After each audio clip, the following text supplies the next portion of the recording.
एक बार जंगल में जानवरों द्वारा जंगल का राजा बनने का निर्णय लिया जा रहा था।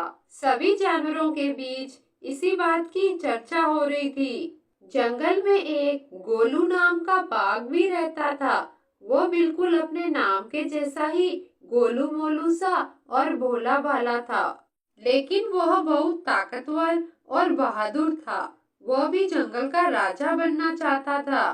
तभी वहाँ पर एक शेर भी आ जाता है और वह भी जंगल का राजा बनना चाहता था।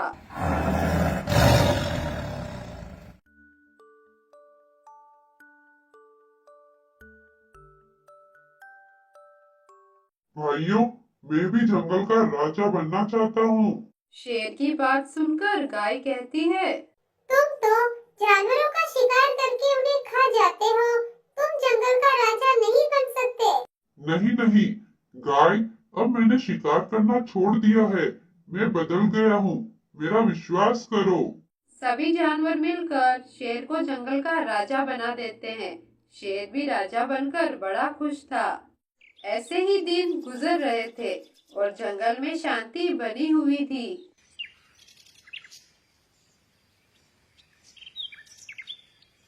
शेर जंगल का राजा होने का काम अच्छे से निभा रहा था। उसके राज में सभी जानवर बहुत खुश थे, क्योंकि शेर महाराज किसी भी जानवर पर कोई भी समस्या आने नहीं देते थे। कुछ दिनों बाद अरे गाय और भैंस बहन, हमारे बाकी के साथी कहाँ हैं? बहुत दिनों से नजर नहीं आ रहे हैं। मुझे नहीं पता बाघ भाई, मुझे लगा आपने उन्हें कहीं बाहर भेजा है काम से। नहीं तो, मैंने उन्हें कहीं नहीं भेजा। मैं तो खुद काफी समय से उनसे नहीं मिला हूँ। हमने शेर को राजा तो बना दिया, पर मुझे अब भी उस पर शक है। कई जानवरों के गायब होने के पीछे इसका तो हाथ नहीं। शेर अब बदल गया है भैंस, तुम बेकार में ही उस पर शक कर रही हो। बाघ भाई, एक बार मेरी बात मान लीजिए। क्यों ना हम तीनों मिलकर शेर पर नजर रखें। इससे मेरा शक भी दूर हो जाएगा और पता भी चल जाएगा कि शेर बदल गया है या नहीं।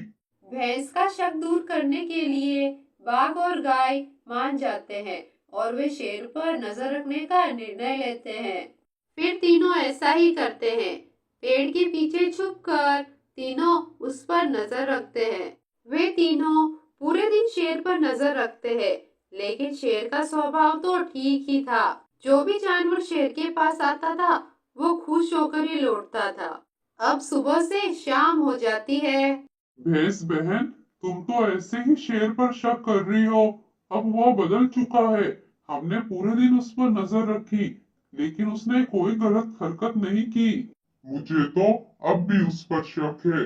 क्यों ना रात को भी नजर रखी जाए। एक बार मेरा कहा मान लीजिए बाघ भाई।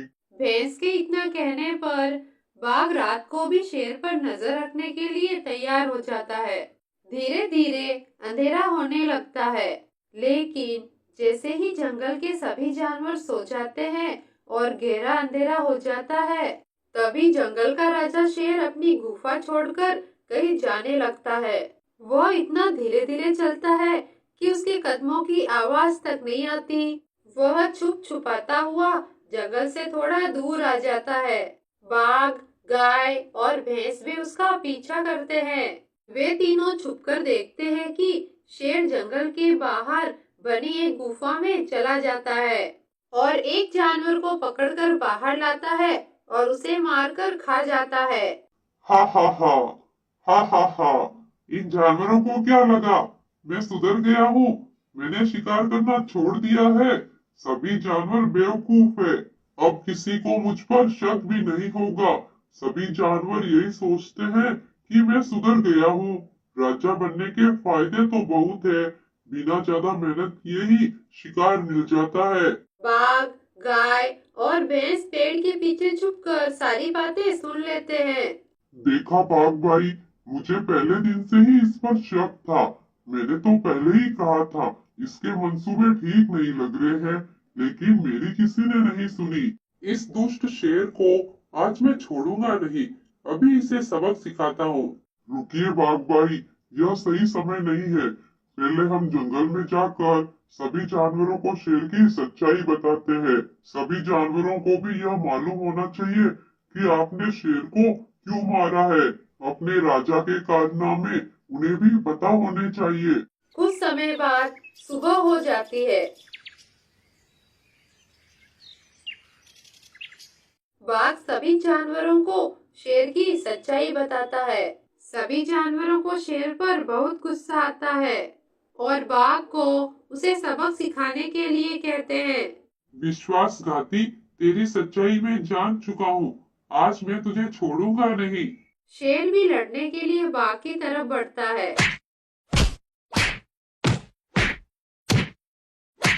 बाघ शेर को मार डालता है। फिर सभी जानवर मिलकर बाघ को जंगल का राजा बना देते हैं। कहानी को लाइक, शेयर और सब्सक्राइब जरूर करें।